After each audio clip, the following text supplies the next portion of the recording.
আসসালামু আলাইকুম, welcome to my channel আফরোজার শখের রান্নাঘর। আমি এখন করব ফুলকপির ফ্রাই।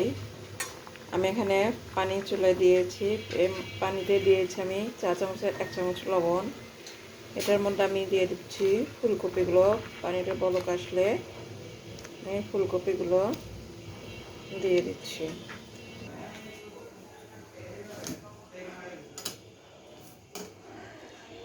এখানে আমি আর অন্য কিছু দিব না, জাস্ট 2 থেকে 3 মিনিট আমি এটাকে ভাপিয়ে নেব। ফুলকপি ফ্রাই বা ফুলকপির পাকোড়া যাই বলি না কেন, খেতে কিন্তু মন্দ লাগে না।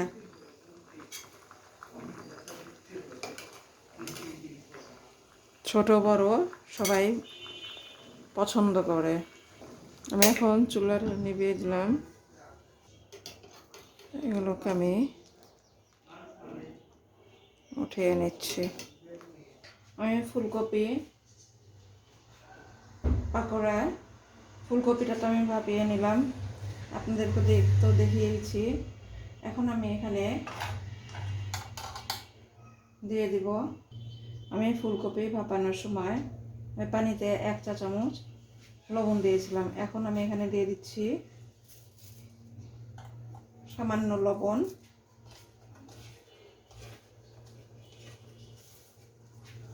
দিয়ে দিব মরিচের গুঁড়া, জাস্ট যেন ফুলকপিটা একটু স্পাইসি হয়।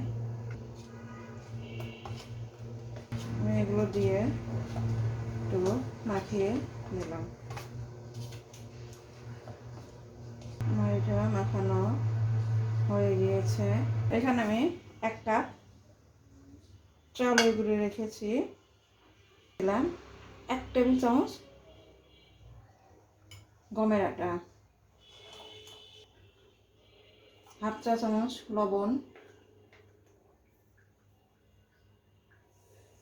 1/2 চা চামচ মরিচের গুঁড়া, সামান্য হলুদের গুঁড়া,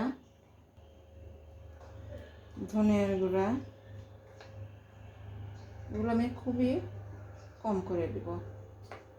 এখন আমি এটাকে ভালোভাবে মিশিয়ে নেব। মিশানো হয়ে গেলে আমি এগুলো দিয়ে এখন একটা ব্যাটার তৈরি করে নেব।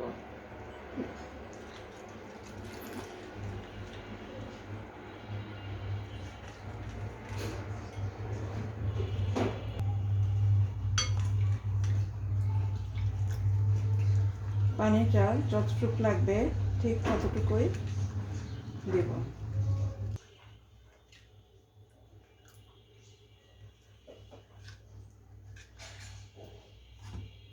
এখানে আমি আরেকটু চালের গুঁড়ি দিয়ে দিচ্ছি।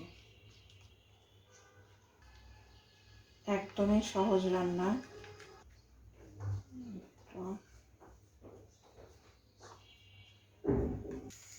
এখানে আমি দিয়ে দেব ম্যাগি মশলা। আমি শেষের আমি প্যাকেটের পুরোটা দিব না, এখানে আমি হাফটুকু দিলাম।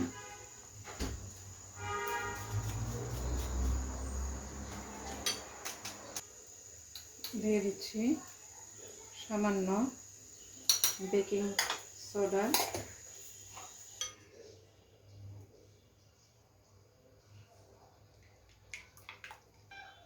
আমি আর একটু চালের গুঁড়ো আমার পুরোপুরি 1 কাপেই লাগবে।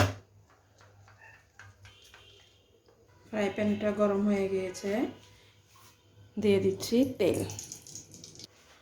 গাইস দেখতে পাচ্ছেন চালের গুঁড়ির ব্যাটারটা। এখন আমি এখানে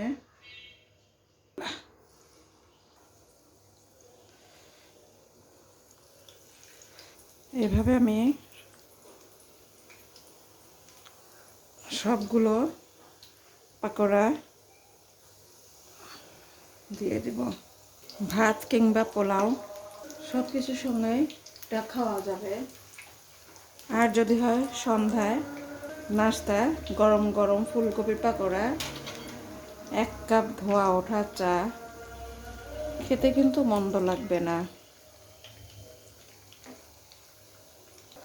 আমি ফুলকপির পাকোড়া এভাবেই করে থাকি। আমি এখন এগুলো সবগুলোকে উল্টিয়ে দিচ্ছি।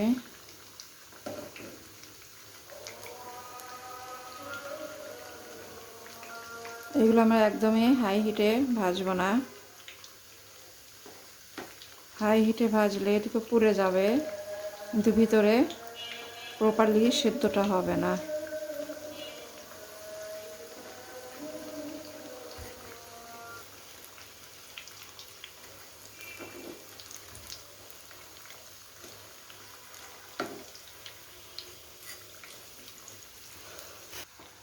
আর ফুলকপি পাকোড়াগুলো হয়ে গিয়েছে, খুব সুন্দর কালার আসছে।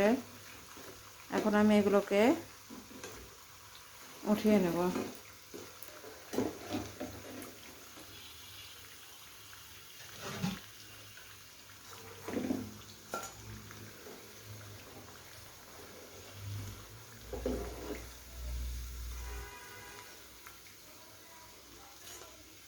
কেমন লাগলো ফুলকপির পাকোড়া? লাইক কমেন্ট করে জানাবেন, আর আমার চ্যানেলটাকে অবশ্যই সাবস্ক্রাইব করবেন। ধন্যবাদ।